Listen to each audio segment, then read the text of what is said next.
So we all know that meteors, they become brighter and brighter till there's nothing left but light. And what struck me is that this is a wonderful metaphor for the journey of a spirit in a body on earth through a lifetime. That over a lifetime, while our outer casing flakes off, we get brighter and brighter.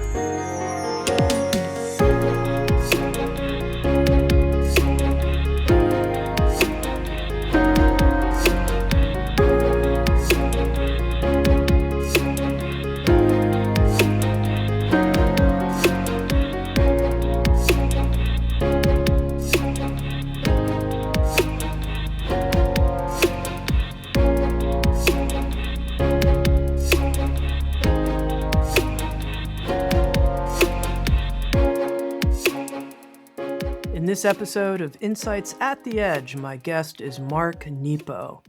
I like to describe him as a poet-philosopher. He is a beloved teacher and storyteller and friend to me and to many. Mark Nepo has published north of 25 books.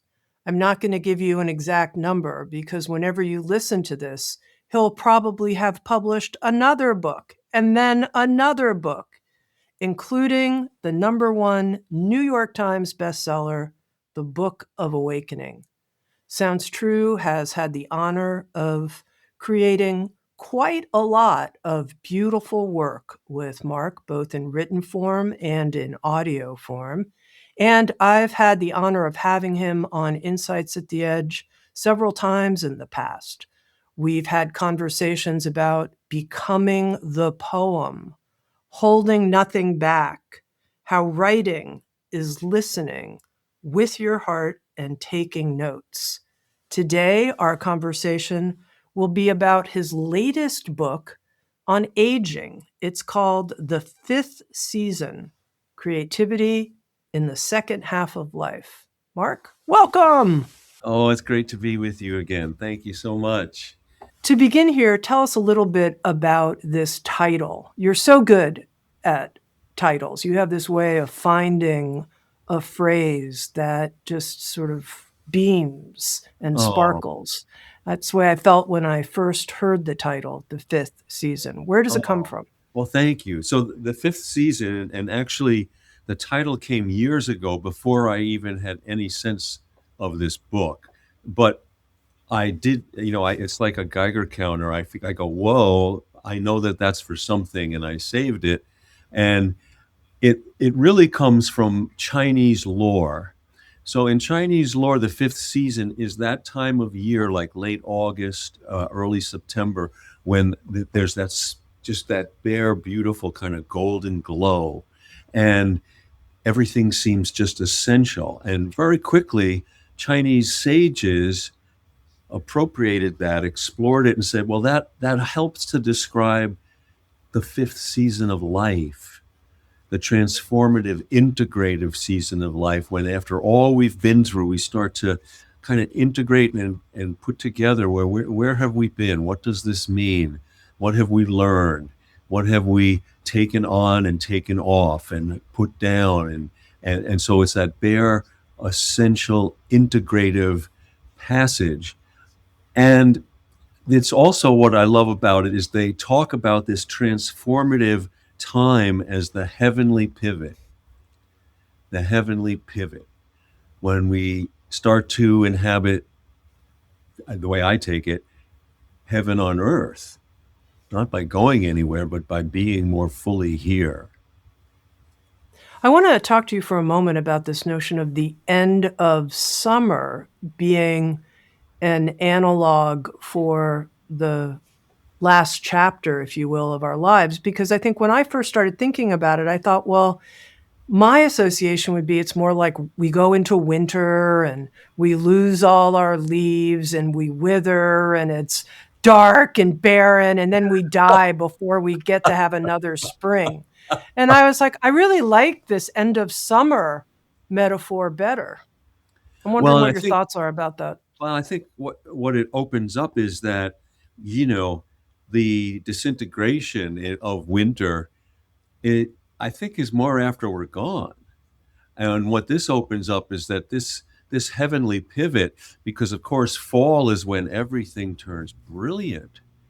Everything turns, always remarkably brilliant. And so, like early on, as you know in the book, a metaphor, and as we've talked before, I discover things along the way that help me. And so the early metaphor that I came upon, and then these things become my teacher. And so this metaphor that was really guiding the book, the exploration of aging, was the metaphor of a meteor. So we all know that meteors, very few reach the Earth. That most of them flake off as they enter the atmosphere, and through friction, and they become brighter and brighter till there's nothing left but light. And what struck me is that this is a wonderful metaphor for the journey of a spirit in a body on earth through a lifetime. That over a lifetime, while our outer casing flakes off, we get brighter and brighter until at death there's nothing left but light. Now, no one likes the flaking off. As you know, I'm doing really well, but over the last year and a half, I went through some chronic back pain and had major back surgery. And so that was a flaking off for me. I didn't say, oh, yeah, let me do two. No, that was no fun. But I have to say, I am brighter on the other side of it. What, through that experience, which I know was horrifically challenging. I mean, I know because you and I talked and you had to cancel some things and you were bedridden before the surgery happened. And I mean, I know it was a really big ordeal. What made you brighter as a result? What made me brighter was I thought that I uh, was centered, and I am. That I move pretty, not hurried, and I do. But I was really forced to be still. I was really forced to slow down, to enter time, not just move through it. And so, like a simple example, during that time, there was a period of time where I could not lift the coffee pot, and I couldn't lift the mug, and even when I couldn't do them at the same time. Well, now that I'm pain free, I kind of like lifting them one at a time. It's actually, I'm more here when I lift them one at a time. So while human beings tend to grow by two ways: willfully shedding and being broken open. And if you don't want to willfully shed, don't worry. You'll be broken open. And it's usually a combination of both. And I feel like I have willfully shed for much of my adult life. And these passages that are painful and difficult, again, not deifying pain, but this is what which also really affects our aging, is the paradox of limitation. Limitation always brings with it um, loss, grief, and that has its own learnings, of course. Not and it always opens us up to new ways of being and feeling.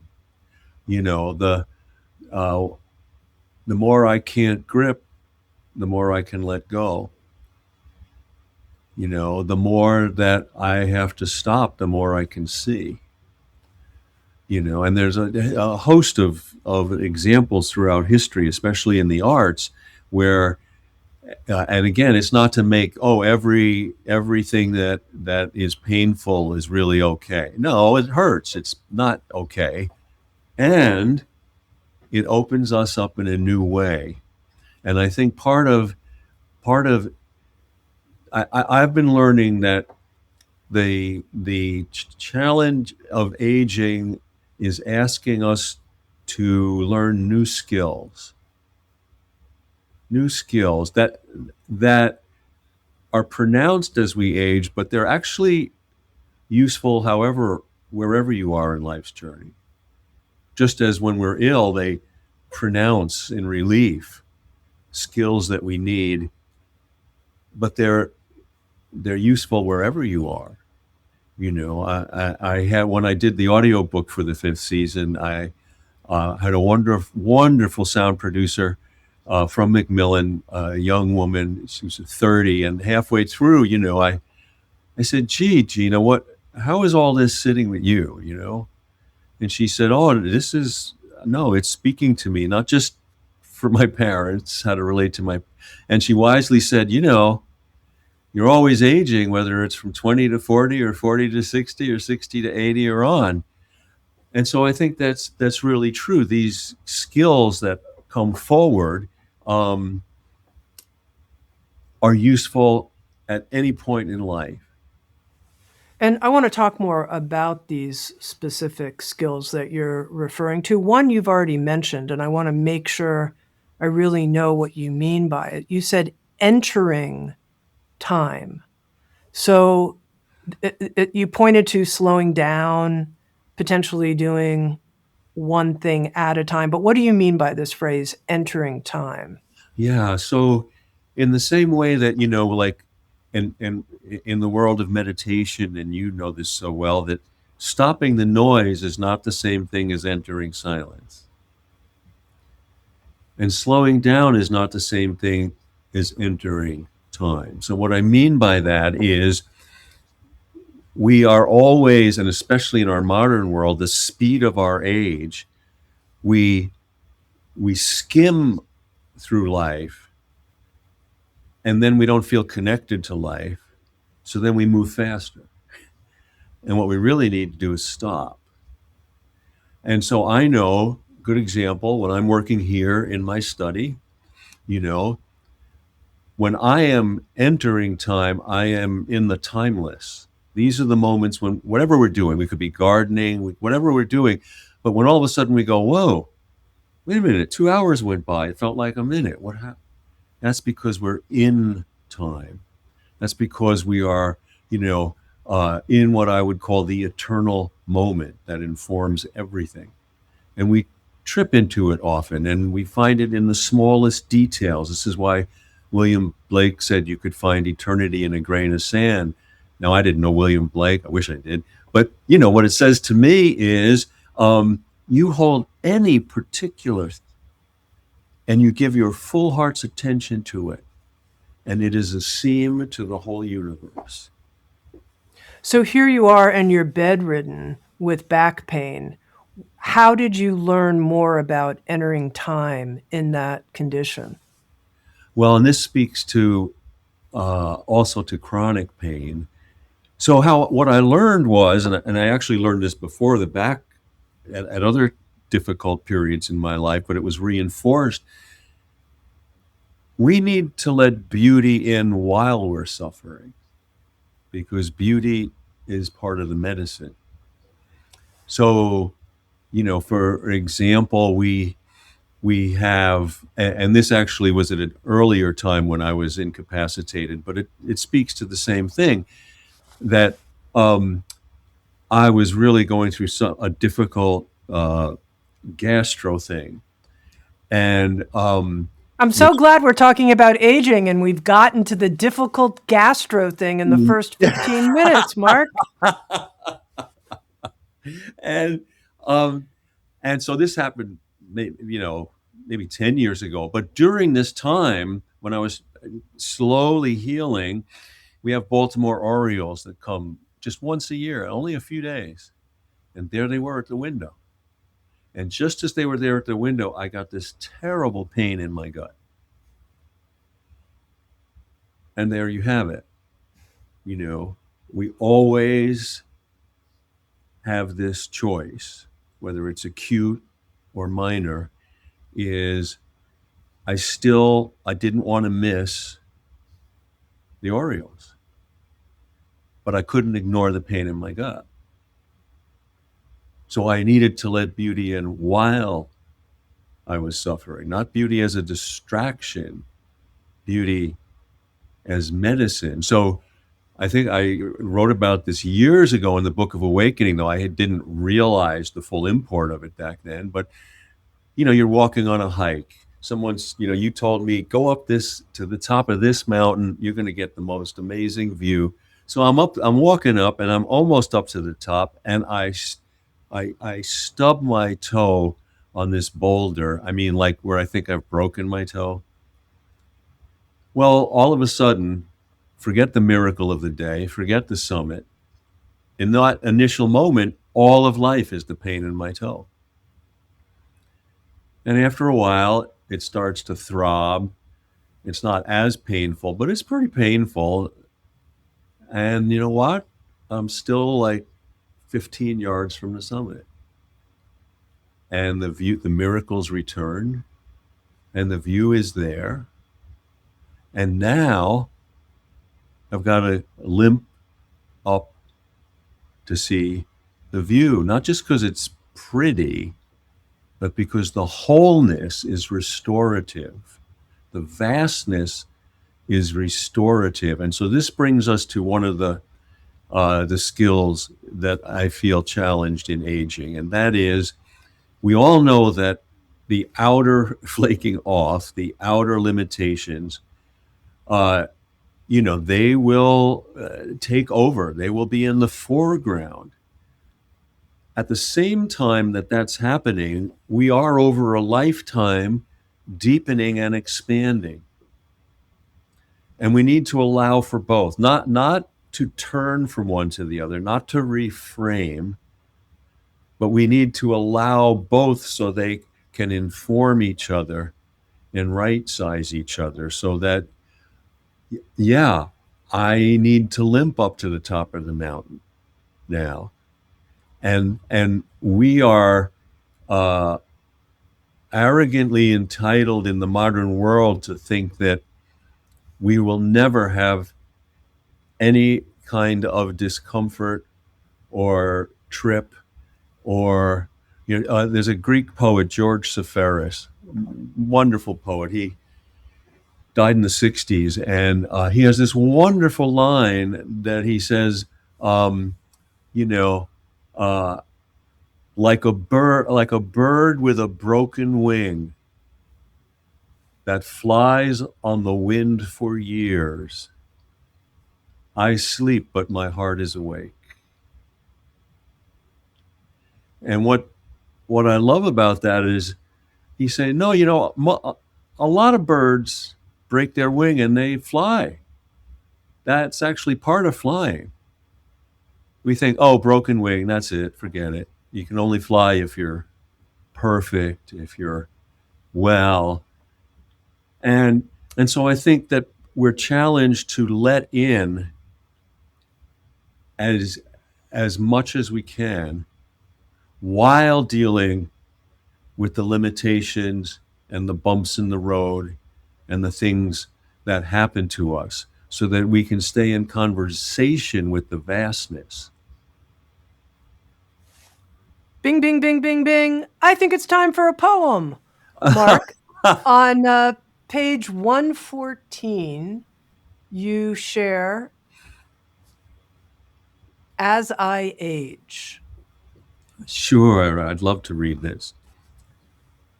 As I age, little things fall away as big things become more clear. I can no longer open jars or carry two grocery bags at once, but I can perch like an eagle on the edge of the vastness in any given moment. I now walk into the kitchen and forget what I was after, but I can recite Basho's instruction to Kikaku in 1689 and join their conversation. I now stop near the top of the hill because my hips burn, but can see directly into the soul of anyone who has been loved or broken open. And I can wake in the night with a sudden fear of death, but can quiet that fear with the ancient chorus humming in the wind. It's as if my body is a nest and my soul is a bird who has waited a lifetime for the moment it can fly away.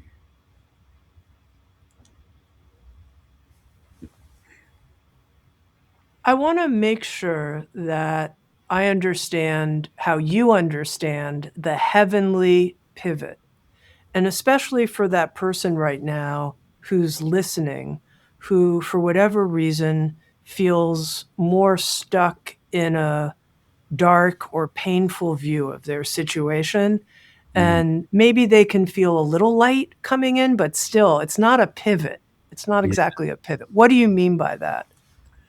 So what I mean by that is, and this is what all the traditions speak about as the journey of transformation, of individuation, of becoming whole, is when we stop running from here to there and we live from in to out. When we start to realize, well, there are many things to do, there's nothing to do. And while there's many places to go, there's nowhere to go. And so the center of gravity in our life shifts. And for me, that speaks to the heavenly pivot as I experience it. You know, I'll give you an example. Just in my own teaching, I don't want to, as I get older, I don't want to teach less. It's so good for me. And I do want to travel less, you know, and so I'm getting to do these wonderful things. Last year, I did a retreat, a week long retreat on a small barge cruise in Belgium. What a wonderful thing to do, and it was a great experience. Well, I was over there, and people invited me to teach after that. Well, since you're over here, would you want to come and teach with us in London? Well, 10 years ago, I would have said, oh, that's wonderful. Let me figure that. I probably can do that. And I said, thanks, but I don't think so this time. Not because it wouldn't be wonderful, but because my heavenly pivot said, what to me, it's not about gauging or weighing the opportunity. My soul and my heavenly pivot after my back surgery, even though I'm well, said, why isn't Belgium enough? Why can't I give my whole being? Yes, there are more places to go, but why isn't this wonderful enough? Why can't I be 100% here on this river with these people drifting through Belgium? And if I'm called to go to London another time, okay. So I think that the heavenly pivot is, and interestingly, humbly, again, I think these things, I look back and, we live forward and we map backward. So the Book of Awakening, the subtitle is Having the Life You Want by Being Present to the Life You Have. I had no idea that would be a theme of my entire life. And that my whole life, the heavenly pivot is, okay, I saw that 30 years ago, and now I'm living into it. Now I'm living into it. I'm inhabiting it. And that is how we enter time and not move through time. So back to your question about someone who's feeling in pain and suffering, and we're always have some level of friction for being in the world. And I have found that vastness, that this heavenly pivot, that this inhabiting where we are, helps me through that discomfort. It gives me something larger than myself to hold it, to cushion it, to right size it. And and so in my experience with chronic pain for about 10 months, and my God, my heart now goes out to people. I was blessed, lucky, whatever, to that the surgery worked, that I found a way out of the chronic pain right now. But oh my God, my heart goes out to people who don't have a way out, I mean, that was part of the pain. That's part of the emotional pain during those 10 months was, what if this never changes? How am I going to live like this? And I think what I learned about chronic pain in those months was, even within pain that never goes away, like waves at sea, there are crests and swells. And so we have to start to discern. I had to start to discern, oh, today's a good day because it's only like a 4, not a 9. I can I can breathe a little deeper. Okay. Okay, I'll take that. And then I realized, Hippocrates, who wrote the Hippocratic Oath, he said pleasure is the absence of pain. Oh man, he was ahead of his time. Yeah, even for a moment.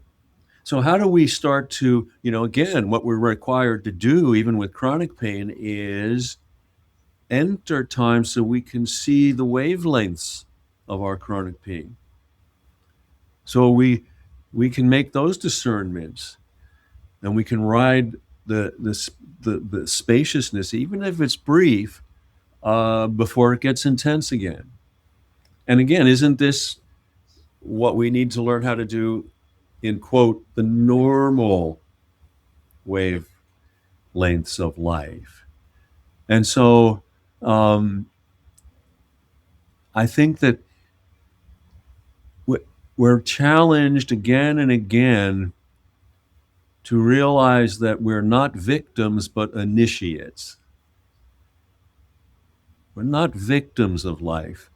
We're initiated into life again and again. I want to ask you, Mark, about the dedication that starts the 5th season. And I noticed, I read through the whole book, and still the dedication in the very first part of it stayed with me as something I got to ask Mark about this. And you write, for those who have broken through to joy. And then you continue, but that's the part that I'm really interested in. You continue, who let others drink from it as they carry on through their pain, may we find each other. And I thought to myself, I love meeting people who have broken through to joy.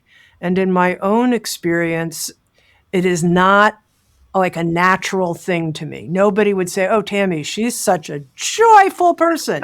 I've I have found these moments, and even once someone who was doing an astrological reading, and I was asking her about my chart, whatever you think about astrology, and she was explaining to me why joy is not.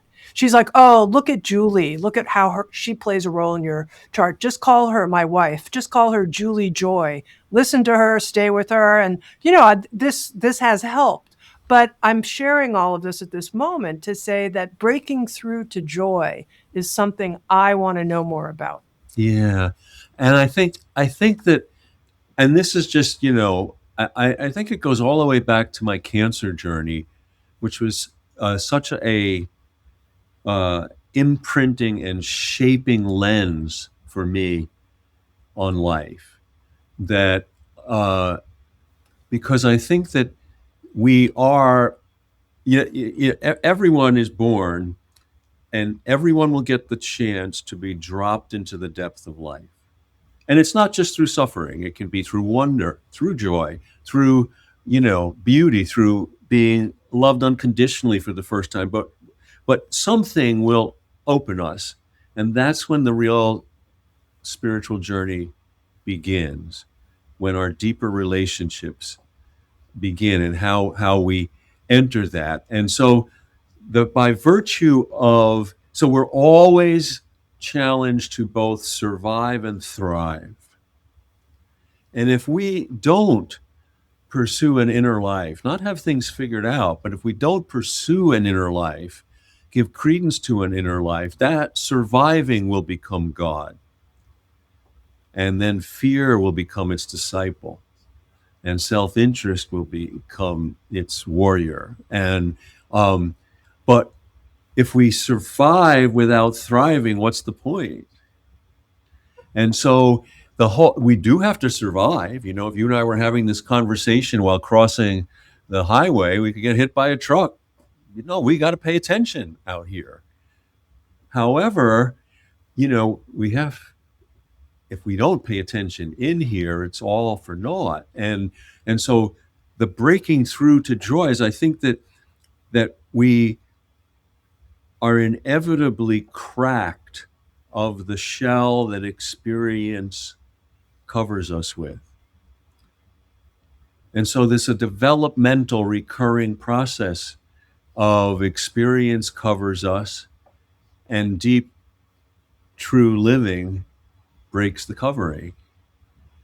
And each time that happens, we get closer and closer to the heavenly pivot. And so we can get stuck in the covering or in the breaking. And so I think what's happened for me is my understanding of joy has deepened and shifted over the years. I don't think of joy as woohoo, you know, we're always happy, you know. I've come to think of joy as let me use this metaphor. So the ocean, and the surface of the ocean, the first couple of feet, is always disturbed by weather. And that's the part of us that meets the world. You could say that's our psychology, you know, that's where our mind and our daily, we interact with the weather of experience, and it's always disturbed. And if we stay only up there, we get bounced around all the time. But the depth, because we look at the top as waves, but you know what? If you really look, it's all one water. Like, you can't tell where the wave stops and the deep begins. That is the ocean of being. And I've come to understand joy as the depth of being that holds all the waves, the depth of being that holds all the turbulence. You know, we're mistaught that, well, peace is at the end of trouble. No, there is no end to trouble. Peace is the depth of being that holds all trouble. That's why entering time, that's why breaking through to that depth allows us to be peaceful even when we're agitated. You know, that was another thing that was so interesting to me during this chronic pain. I was agitated on the surface. Oh man. But I was calm in my depth. I was centered. And it was actually a little like confusing because I needed medication for pain. I also needed medication for anxiety. And I really resisted it at first because when I consulted inside, I'm not anxious, I'm centered. Well, I don't understand. But I was way turbulent on the surface until I could understand the relationship. Oh, yeah, no, I do need help on the surface, and I'll take all the help I can get. And so I think this breaking through to joy is, how do we live from our kinship with all things?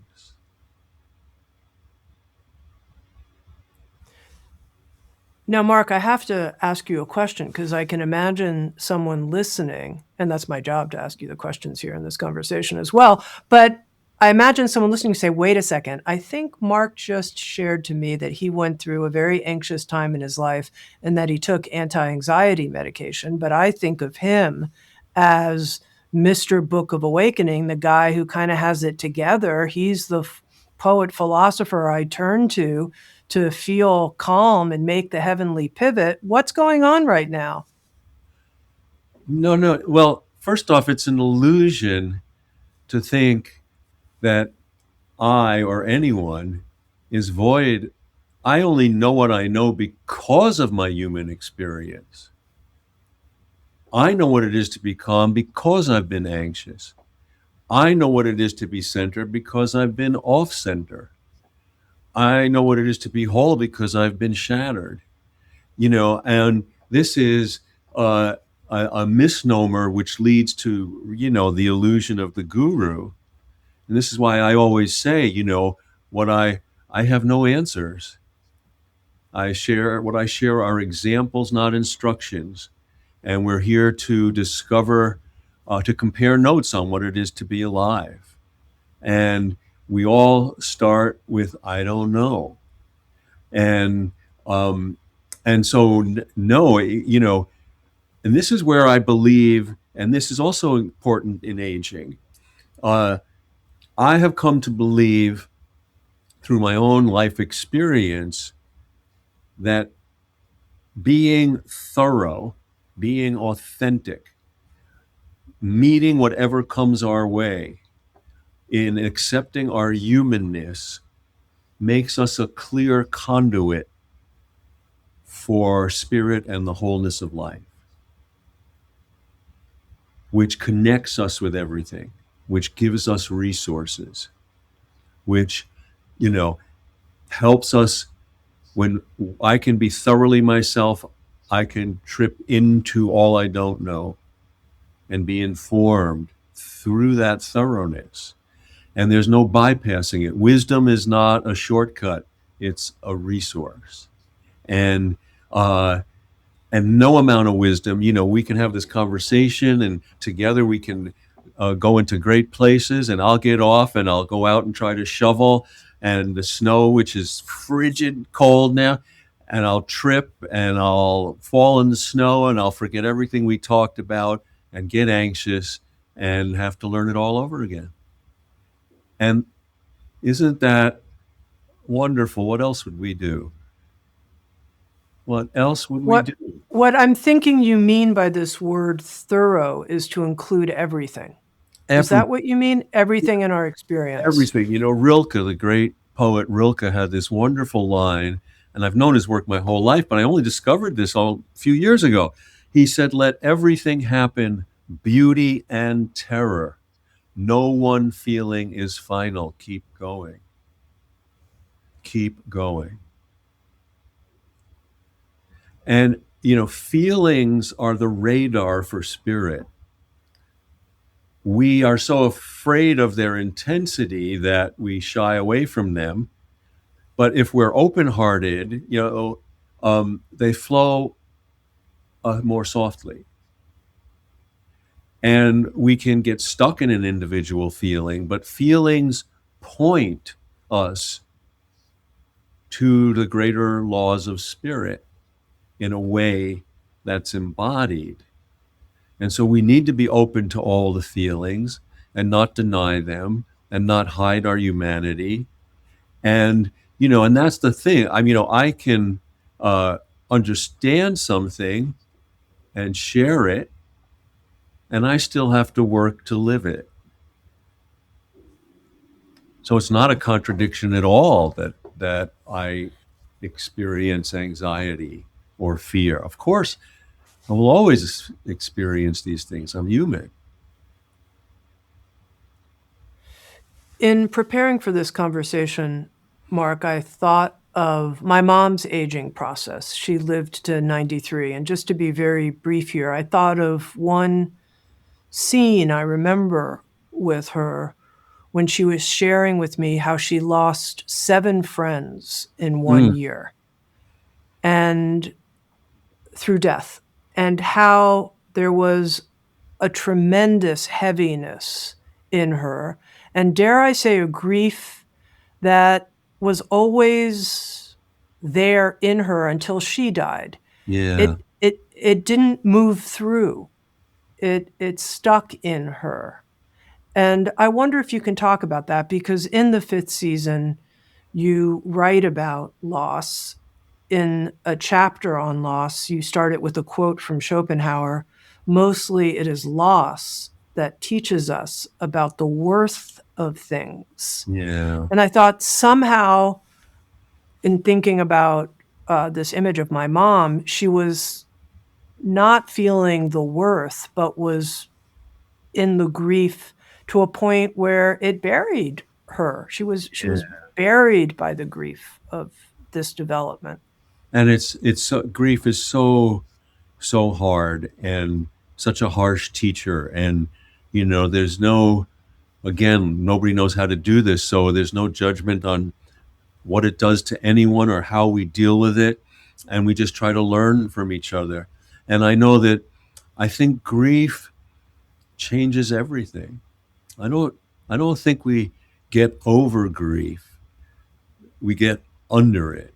We are changed by it. And I have a dear friend who helped me through my cancer journey 40 years ago, and we're still dear friends. He lives in Florida, Paul, and 4 years ago he lost his wife to a sudden massive heart attack, and just devastated. And we've been on this, of course I wanted to be there for him, and I am, and it's brought us even closer. And so I've been on a journey with his grief, and this ties in with joy as well. That you know life will never be the same. It'll never be the same, and I think we are forced to reimagine the world. So the image here is, if you take a drop of iodine and you put it in a glass of water, it colors the whole glass. And loss at this level colors all of life. It brings a new tint to everything. And one of the questions that Paul asked me in his grief was, after a year and a half, was, will I ever know joy again? And of course I don't know, but we talked about this, and how I think yes, but it's not going to be the same. Joy is now a different, it's the tint that gives a different color to all of life. And everything gets re evolved, imagined, transformed. And I think, and we're never quite the same. And yeah, I feel for what must have been so hard for your mom, and um, and how do we help each other through these passages? And again, I don't think we get, like, breaking through to joy isn't ridding ourselves of difficulty. It's like the waves. It's in the same water, but we're going deeper.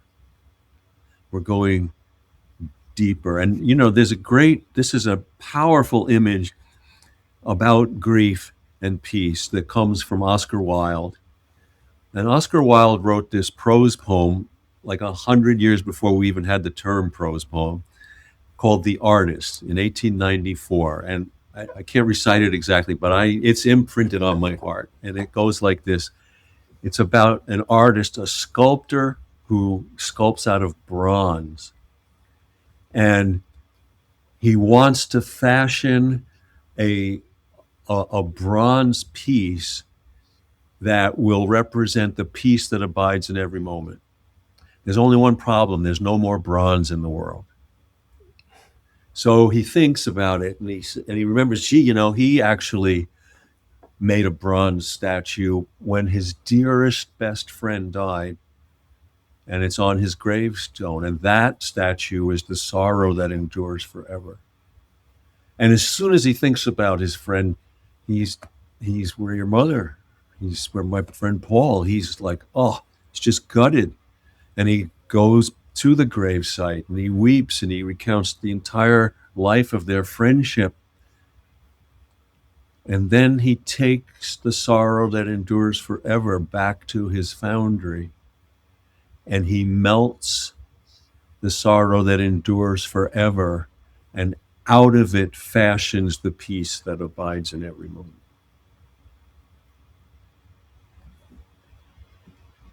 And if that's not profound enough, we are the bronze.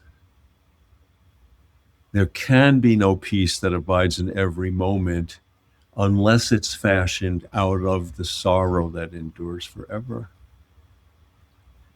And sometimes we can do it, and sometimes we can't. And there, right? That's not there, but by the grace of God or a hiccup of the universe, you know, your mother could have done it and I could have been her.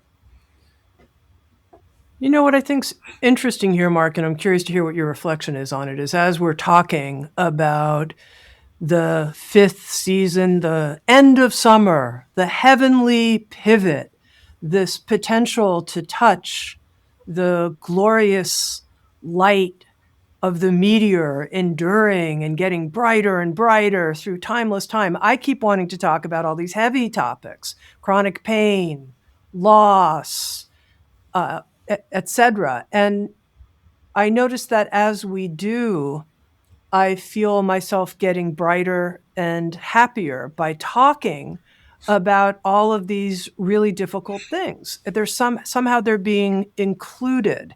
And I don't think this is some kind of like gifts of aging, skippy yippy conversation. And so I notice I feel brighter because we're talking about these really difficult things. And Yeah. I wonder if you have anything to say about Yes, that. absolutely. And I think that this is key about the entire life of expression. It is by facing what life brings us, by sharing it honestly together, that we can experience all of it. You know, one of the greatest teacher for me in the last 15 years and continues to be is that all things are true. All things aren't fair, all things aren't just, but all things are true. And the heart, our mind is a great tool, but it wants to go back and forth. It wants to choose, prioritize, sort, problem solve. But the heart, it has the gift of absorbing and integrating. The heart says, let it all in. Let it all in. Let me hold it with you. Let's hold it together until it releases a deeper logic of the spirit. The difficult and the joyous are one. Light and dark actually are two sides of existence. And I felt this in my cancer journey all those years ago. I didn't have a near death, where you're like crossed over and come back, but I was close enough. And in my close enough, I really glimpsed that life and death were indistinguishable. That we, in order to try to navigate it, deal with it, be with it, we kind of separate things. But when near the edge, they seemed uh, they were elements of one existence. And so I do think that by facing whatever it is, there, and this goes with chronic pain too. There are spaces in the difficulty. If we enter time, if we are wholehearted, hold nothing back, give our all. One of my practices still when I'm feeling difficulty or pain or anxious, because I can be centered and anxious at the same time. I can be sad and happy at the same time. I can be confused and clear at the same time. And I need to allow those parts of my humanity to speak to each other, not run from one to the other. So one of my practices when I'm in difficulty is to try to stop and give my full heart's attention to the nearest piece of life before me until it becomes my teacher. It could be a fly on the wall. Now, Mark, you said I can be confused and clear at the same time. I was kind of with you with the happy or sad. I thought Uh-huh. and sad. I was like, I know what that is. And then I thought, I usually don't make a statement like confused and clear at the same time. I think of them as opposites. What's that like for you? Now, I know you're going to give me the ocean metaphor. Don't give me a metaphor. Tell me what it feels like inside when you're both confused and clear. Well, what it feels like is that my deeper self is clear. My deeper self never forgets that there's nowhere to go and nothing to do. And the self that is drawn into the world does forget. And so I might be struggling with a conflict, with a decision. Do I do this? It doesn't feel clean. Do I not? What will it say about my reputation if I pull out of this because it doesn't feel integral? Am I being integral? Okay. So I'm confused about what to do to be true to myself. But all the while, my true self isn't troubled by any of it. My true self is waiting for me to settle. My true self is waiting for me. Are you done now? Why don't you come and sit, and then it'll be clearer what to do. You know, and so there's a wonderful there's a Chinese sage Seng Tan in the third century, and from what we know, he was a real curmudgeon. And legend has it, lore has it, that he had just one answer. His students would come to him with all these questions. He'd listen and he'd go, "Not two, one, go away. Not two, one, go away."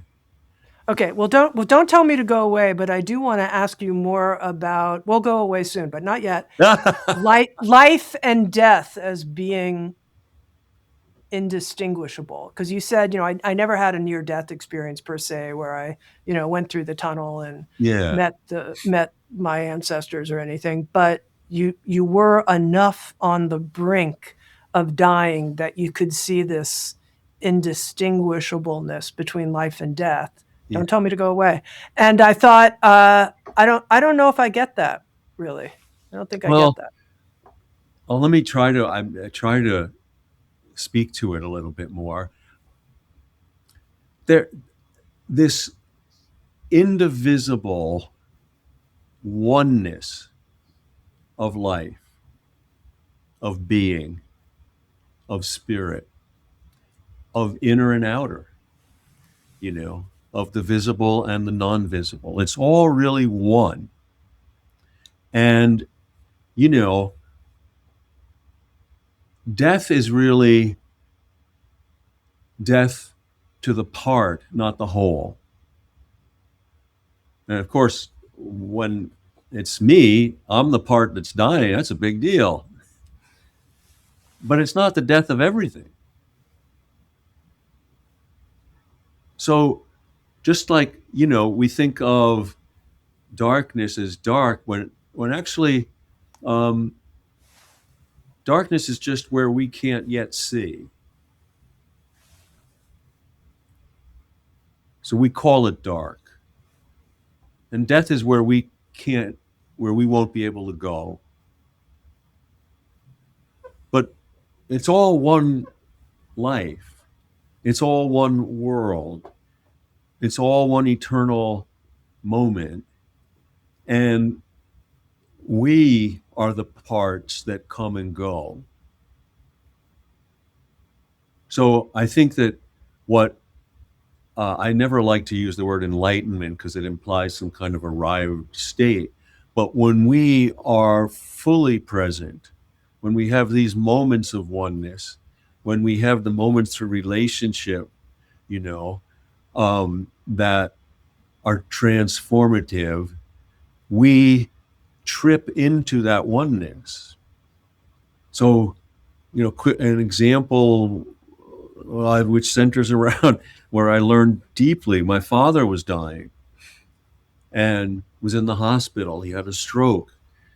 And there I was all of a sudden. I didn't live nearby, and I came and I was alone with him, gave everybody else in the family time to go away and restore whatever. He wasn't in a private room. It was chaos. There was TVs, trays smacking. And I'm feeding him applesauce with a spoon. And all of a sudden, all of life and death was in that moment. Everything. My whole being was in suddenly wanting this spoon not to hit his teeth, and him reaching for the spoon. And I gave my entire being to that. And because I was that thorough, that holding nothing back, I was surprised, though I was crying and it was bittersweet. I tripped into a moment of wonder. I was suddenly in the moment of every adult child who ever fed a dying parent.